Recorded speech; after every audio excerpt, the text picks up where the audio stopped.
Backstage hum of a prestigious music gala. Young musicians in formal wear tune instruments, murmur nervously. Camera focuses on a gleaming Steinway grand piano, center stage, bathed in light.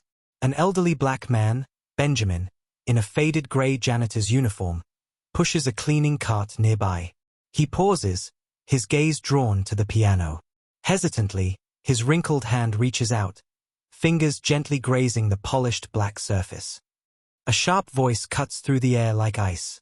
"Hey, what do you think you're doing?" Benjamin snatches his hand back as if burned. He turns, startled, to face Charlotte Whitmore. 17, golden-haired, draped in an expensive blue gown, radiating wealth and disdain. Her eyes, piercingly blue, narrow with contempt. Around them, the backstage chatter dies. All eyes turn. "That piano is not something you just touch," Charlotte snaps, her voice ringing out, deliberately loud, drawing smirks from her circle of equally privileged friends.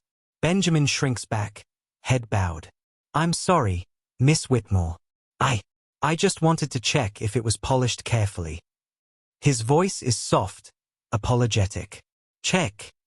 Charlotte laughs, a cold, brittle sound. "Who do you think you are? Your job is to mop floors, not critique Steinways. Know your place, Mr. Davis." Her friends titter, pulling out phones, ready to capture the humiliation. Benjamin feels a familiar ache deep in his chest. Years of quiet endurance, of subtle dismissals, but this felt different. Sharper, crueler.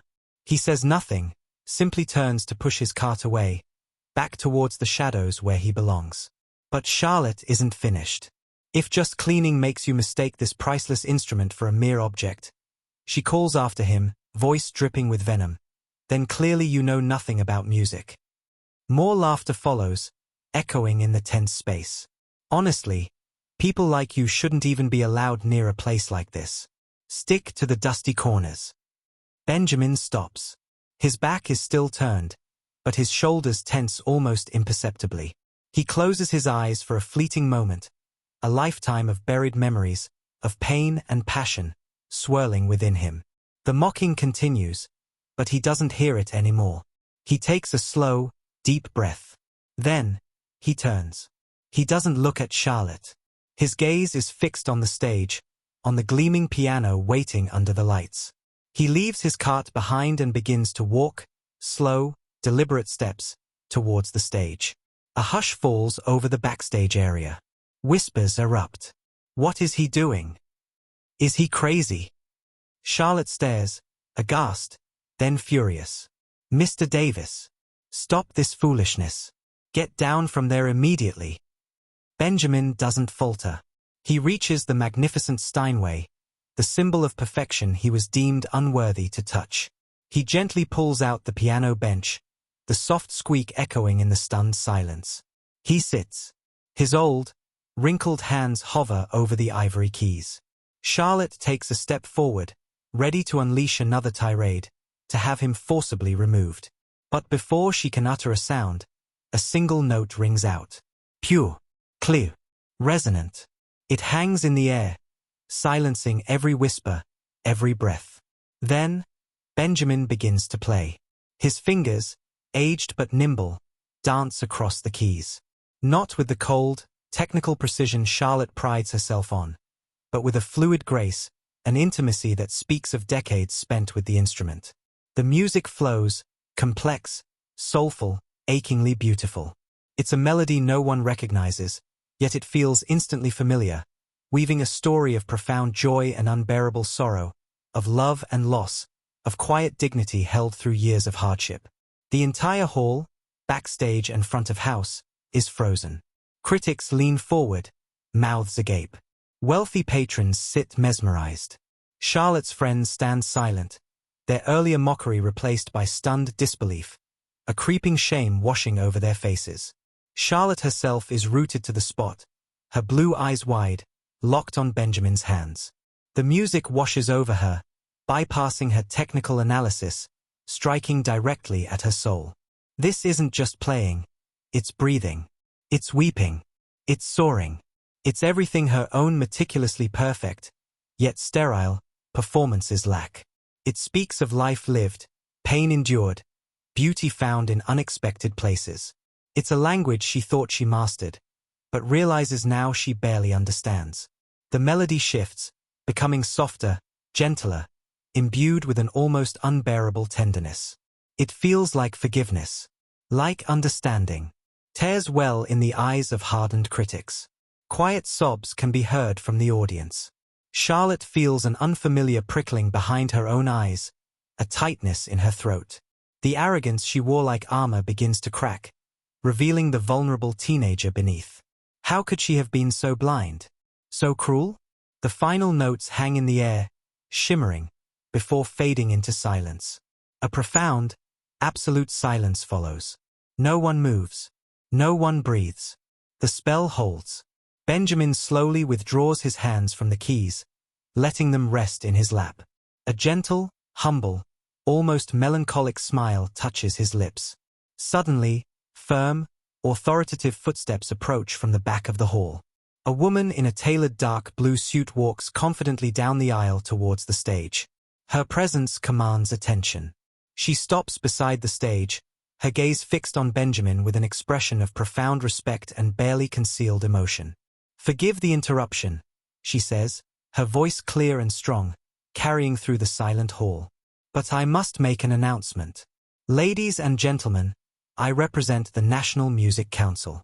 For years, we have been searching for a legend, a titan of classical music who vanished from the world stage nearly 20 years ago." A buzz of confused excitement ripples through the audience.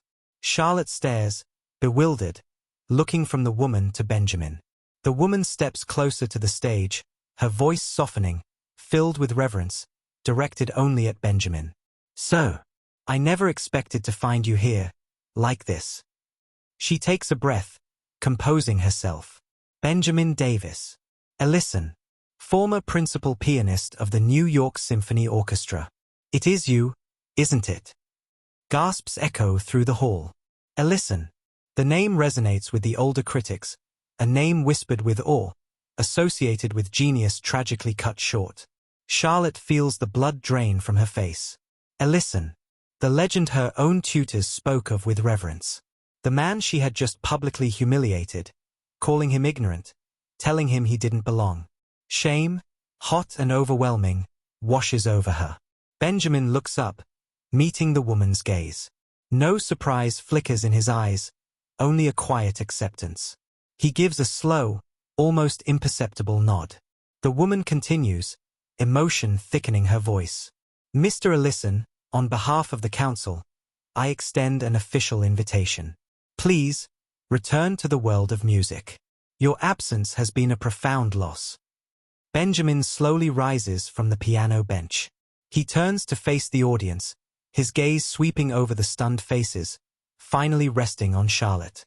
She stands frozen, tears now silently streaming down her face, unable to look away from the gentle, forgiving eyes of the man she so cruelly misjudged. He takes a deep breath, his voice soft but carrying the weight of years. "Many of you wonder," he begins, "why a man who once played on the world's grandest stages chose this life." His eyes grow distant. Music was everything, until it became tied to the greatest pain. He pauses, the silence heavy with anticipation. 20 years ago, my daughter, Emily, my only child, a brilliant pianist herself, just 16.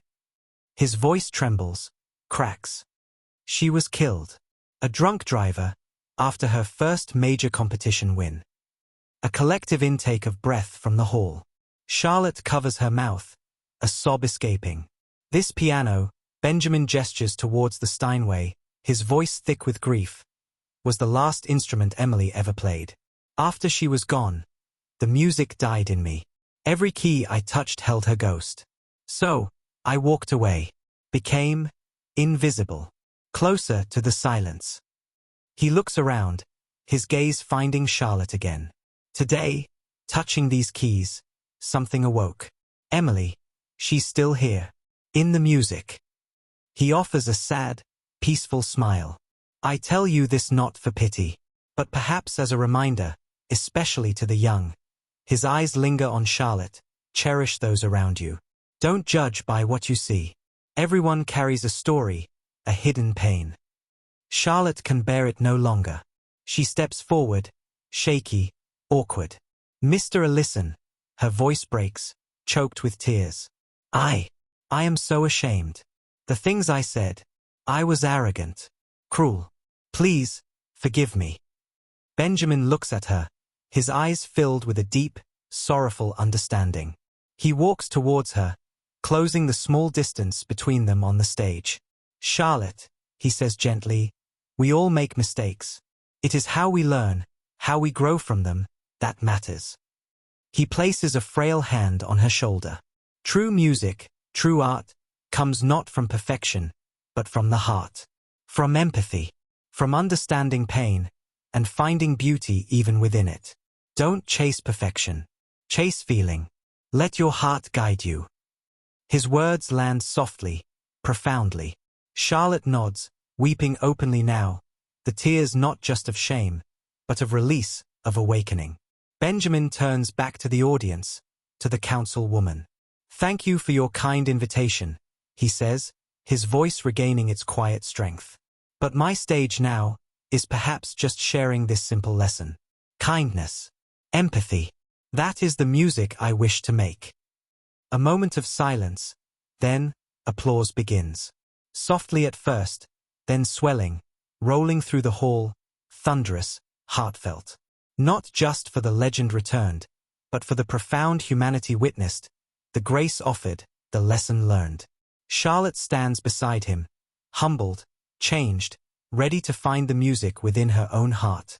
Fade out on Benjamin and Charlotte standing side by side on stage amidst the applause, the gleaming piano behind them.